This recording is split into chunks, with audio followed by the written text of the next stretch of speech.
வாசிங்க லூக்கா 1:20. இதோ தகுந்த காலத்தில் நிறைவேறப் போகிற என் வார்த்தைகளை நீ விசுவாசியாதபடியினால் இவைகள் சம்பவிக்கும் நாள் வரைக்கும் நீ பேசக்கூடாமல் ஊமையனாய் இருப்பாய் என்றார்.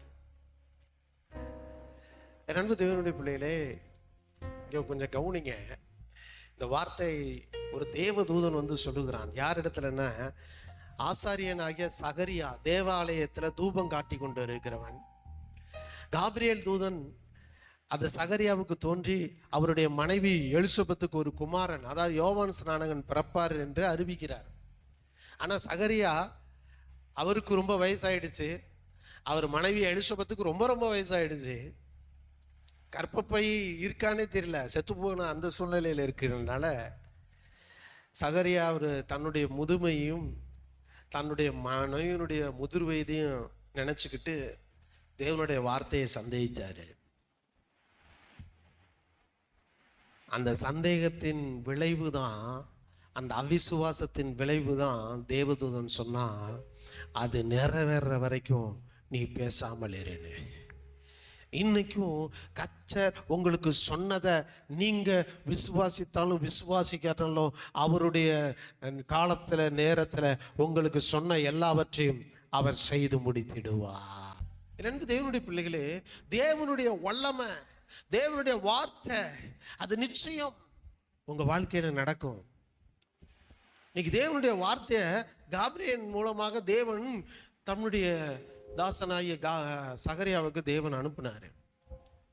அவர் என்ன சொல்றாரு அப்படின்னா, அந்த லூக்கா 1:20 வாசிங்கன்னா அங்க சொல்றாரு, தகுந்த காலத்தில் நிறைவேற போகிற என் வார்த்தைகள். கவனிச்சிங்களா?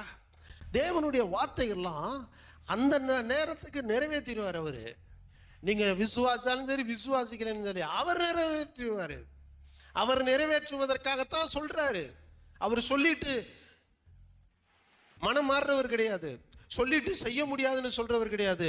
அவர் சொன்னால் ஆகும், அவர் கட்டளையிட நிற்கும். அப்படி என்றால் அவர் உங்க வாழ்க்கையில நீங்க விசுவாசாலும் விசுவாசிக்கலைனாலும் அவர் நேரம் வரும்போது எல்லாவற்றையும் அவர் நிறைவேற்றி முடித்து விடுவார். தேவன் வந்து சொல்றாரு. ஆனா உங்களுக்கு ஏன் அந்த அவிசுவாசம்? வாசிங்க லூக்கா 1:18 அங்கே சொல்லுகிறார், சகரியா தேவதூதனே வந்து சொல்றான், உனக்கு ஒரு குமாரன் பிறக்க போறான் அப்படின்னு. அப்பொழுது சகரியா தேவதூதனை நோக்கி, எப்படிப்பா இதெல்லாம் இப்படி லூசுத்தனமா பேசிட்டு இருக்க கூடாது. கர்த்தர் சொன்னாருன்னா உங்க வார்த்தையின்படியே எனக்காக கடவுதுன்னு சொல்லணும். இது எப்படி நடக்கும்? இதுக்கு ஏதாவது அடையாளம் இருக்காங்கிற மாதிரி பேசுறார் சகரியா. தேவனுடைய வல்லமையை விட மனிதர்களுடைய சூழ்நிலைகள் பெரிதாக நினைக்காதீர்கள். சகரியா நினைக்கிறாரு, நமக்கும் வயசாகி போயிடுச்சு, மனைவிக்கும் வயசாகி போச்சு, கர்ப்பப்பை செத்து போன நிலையில இருக்கிற எலிசபெத்து, இது எப்படி நடக்கும்? என்ன தேவதூதனுக்கு மரங்கள் இருந்துச்சா உங்கள்கிட்ட வந்து சொல்றதுக்கு? சகரியாட்ட போய் சொல்றதுக்கு தேவதூதனை நம்ம மெண்டல் நினைச்சீங்களா? தேவனால் அனுப்பப்பட்ட தேவதூதன், தேவனால் அனுப்பப்பட்ட தேவதூதனிடத்திலிருந்து வந்தது தேவனுடைய வார்த்தைகள். தேவ பிள்ளைகளே, இன்னைக்கு உங்களை நோக்கி ஊழியக்காரன் மூலமாய் வருகிற ஒவ்வொரு வார்த்தைகளும் தேவனால் கொடுக்கப்பட்டு இருக்கிறது. கிண்டல் பண்ணிக்கிட்டு நக்கல் பண்ணிக்கிட்டு தெரியாதீங்க.